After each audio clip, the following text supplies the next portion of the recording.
I'm with Shane Starling from Nutra Ingredients, who has some interesting thoughts on trends in the industry. Tell us what you think is going to be at the forefront in 2017 with natural ingredients. 17, well, I think if this shows anything to go on, you're looking at increasing relevance of sustainability in terms of everything, really. It seems to be underpinning pretty much everything that's going on here, in a way.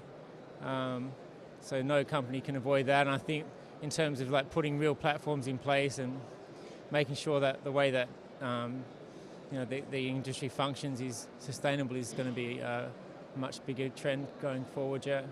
So what kind of areas are your followers most interested in finding out about, and how do you help them with that? Well, I mean, on Nutra Ingredients we have about 9,000 Twitter followers, as an example. We're going to talk about social media. And there's a presentation just over here now, and the guy's like, it's probably one of the most packed presentations I've seen. And people are really trying to understand like what's going on with millennials, whatever that means, digital natives, cyborgs or whatever, and how they can communicate with them. So, a lot of these companies are a bit old-fashioned, potentially. They've been doing things a long time in certain ways, and suddenly they're being confronted with a whole new landscape, new way of operating. So they're sort of struggling to understand that.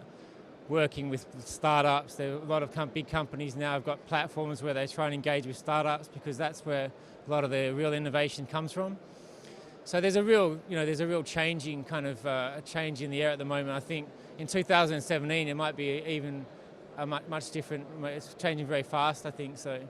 And what's your thoughts on the trend of, especially on places like Instagram, there's a lot of accounts that assume a certain authority with their followers and knowing what's good for their health, but it's very hard to monitor. And as an expert like yourself, does that frustrate you, or is it inspiring to see that so many millennials are gathering an interest in health?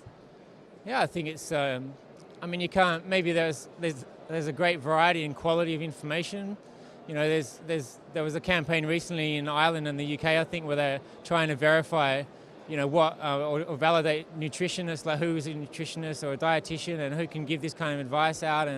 But I think it's good in that it shows that more people are interested in healthy eating and staying healthy and avoiding diseases and diabetes and obesity and all these kinds of problems that people have when they don't eat very well. So there is this proliferation of information like you say, on Instagram.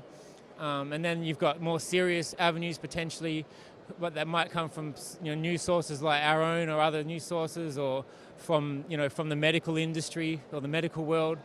So I think maybe it can be confusing for people to understand what they can trust.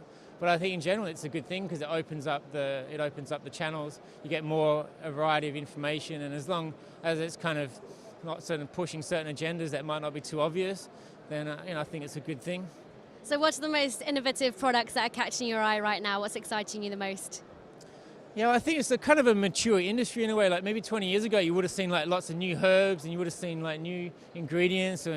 But now it's sort of like it's more refinement. So you've got like, for instance, in omega-3 area, you have algae kind of refinements are coming through. You have like insects in the protein, where you've got insect versions. You have kind of you've got the dairy protein players who have been around forever, who are now like working with plant protein suppliers, because there's a push there. That's what people want. So they're looking at how they can best blend things.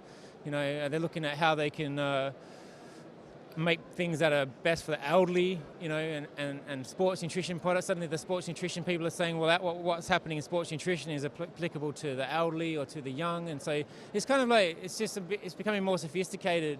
In terms of what's happening and how these ingredients end up in the shelves, where people might buy them. So a lot of the innovation as well is in marketing, in the more so maybe than in formulation. It's in like the way products are marketed, like using social media channels now, and how that's all changing. So that's where you see a lot of the innovation, I think, and the ingredient suppliers coming up with all these different kind of channels so that they can better enter the market with the manufacturers. So yeah. Thank you very much, Shane. Thanks a lot. Yeah.